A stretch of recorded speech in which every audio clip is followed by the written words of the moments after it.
அவன் திமிருவாதகாரன். இவன் பார்த்தா சப்பானி, அவன் திமிருவாதகாரன். இவனாவது உட்கார்ந்த இடத்துல நவர முடியும், திமிருவாதகம் ஒன்றையும் பண்ண முடியாது. விழுந்த இடத்துல வலிச்ச பெரிய இருக்கும், நார்மலாக இழுத்து போகுது இல்லையா, அந்த மாதிரி இருப்பாங்க. இதையே எனக்கு தெரியுமான்னு கேட்டால், நான் சில வருஷத்துக்கு முன்னாடி எங்கள் மாமா இருக்கிறார் திருத்தணியில். ஒரு டெலிஃபோன் அதிகாரி, அவர் பெரிய அதிகாரியாக இங்கே எங்கே மாற்றி இன்றைக்கி ரிட்டையர் ஆகி வீட்டில் இருக்கார். அவர் எங்களை மாதத்துக்கு ஒரு முறை அவர் ஊழியத்துக்கு போனால் எங்களை சென்னையிலேருந்து கூப்பிடுவார். இப்போ நான் அந்த கிராமத்துக்கு வந்துட்டேன், அவர் இந்த கிராமத்தில் இல்லை, அவர் சென்னை கிட்டே போயிட்டார், நான் கிராமத்துக்குள்ளே வந்துட்டேன்.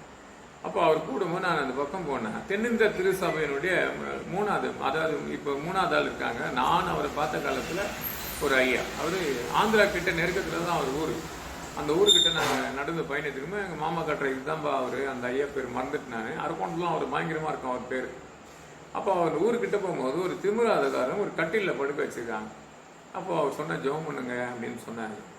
நான் பாட்டு ஜெபம் பண்ணி இதே வசந்தான் மார்க் 2:7 உன் பாவம் உனக்கு மன்னிக்கப்பட்டு எழுந்து நடன்னு சொன்னேன். நடக்குமானாரு, நீ விசுவாசி கூடமா நடக்க முடியும்னு சொல்லிட்டு நாங்கள் பாட்டுன்னு போயிட்டோம். பாட்டு பாடிக்கின்னு அப்படியே அந்த ஓரமாகவே அந்த மலை ஓரமாக போய் நிற்கும்போது அடுத்த நாள் மாமா அந்த பக்கம் போவார். பக்கத்தில் ஒரு வில்லேஜில் அவருடைய, அதாவது நகரிலேருந்து உள்பக்கம் தங்கஸ்திரின்னு ஒரு கிராமத்தில் ஒரு சபை. அவர் சபைக்கு போகும்போது சொல்லியிருக்காங்க, அப்பா நீங்கள் 2 நாளைக்கு முன்னாடி இந்த பக்கம் போனீங்களாமே, அந்த தம்பி எழுந்து உட்காந்துட்டா சொன்னாங்க அப்படின்னா. எழுந்து உட்காந்தா தேவனுக்கு நன்றி சொல்லுங்க. பக்கத்தில் இருக்கிற சபை தான் தென்னிந்திய திருச்சபையினுடைய போதகர், முன்னாள் தென்னிந்திய சபையில் இருந்தார், அவர் தனியாக பிரிஞ்சு வந்துட்டார், அங்கே போக சொல்ல அப்படின்னு சொல்லிட்டு நான் பாட்டுன்னு இருந்து எப்போதும் போல சென்னைக்கு போயாச்சு. வாழ்க்கையில் கொஞ்சம் பாருங்க, நம்ம ஜெபிக்கிற ஜபத்தை எப்படி கேட்குறாருன்னா, அவரை துதிக்கப்படும் போது கேட்பாரு. நம்ம விழும்படி தள்ளினாலும் மூளைக்கெல்லாம் நிறுத்துறாரு. நல்லா இருக்கும். சங்கீதம் 118 சங்கீதம் நிறைய வசனம் போட்டு வச்சிருக்கோம்.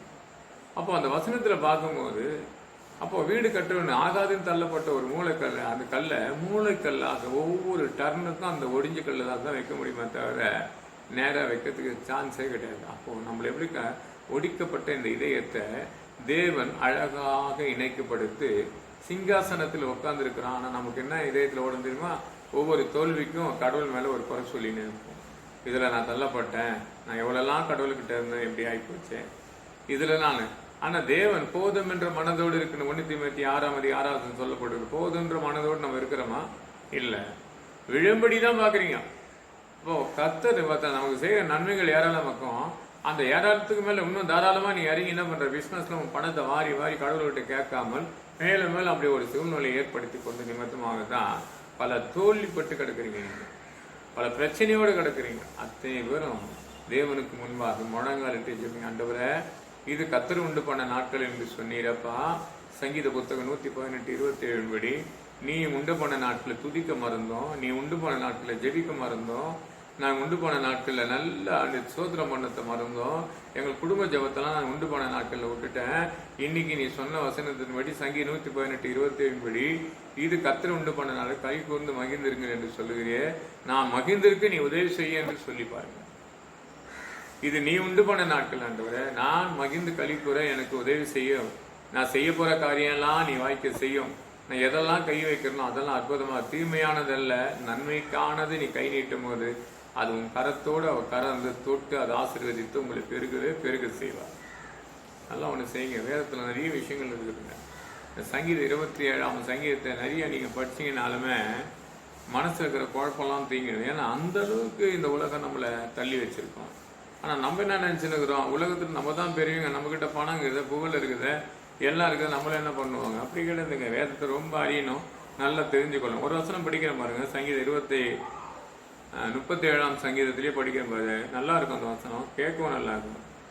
அதை பாருங்க, 27 தீமை விட்டு விலகி நன்மை என்னென்றைக்கும் நிலைத்திருக்கும்.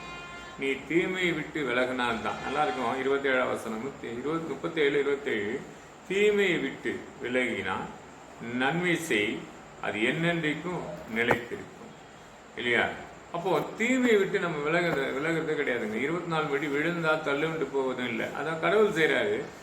நல்ல மனுஷனுடைய நடைகளை கர்த்தர் உறுதிப்படுத்துவார். நல்ல மனுஷனுடைய அங்க நல்லா இருக்கும். மேல மேல படிக்க இந்த வசனத்தை 23 சொல்றாரு, நல்ல மனுஷனுடைய நடைகளை கர்த்தரால் உறுதிப்படுத்தும், அவருடைய வழியில் மேல் அவருடைய பிரியப்படுத்துவார். பார்க்குற அன்பு சகோதரியா இருக்கலாம், சகோதரனாக இருக்கலாம், இத்தனை வசனத்தை கர்த்தர் கொடுத்துட்டேன்னு சொன்னால் நிச்சயமாக இனிமே கர்த்தர் உங்களை அலுவலாமல் ஆசீர்வதித்து பெருக செய்வார். கர்த்தர் இந்த வார்த்தையை ஆசீர்வதிப்பார் நான் விசுவாசிக்கிறேன். ஏன்னா கேட்டு இனிமேலாவது வேத புத்தகத்தை பற்றி பிரியமானவர்கள் சகல கட்டுவது ஜெபிப்போம். என் அன்பால் நேசிக்க நல்ல பிதாவே கிருபைக்காக வல்லமைக்காக துதிக்க சகல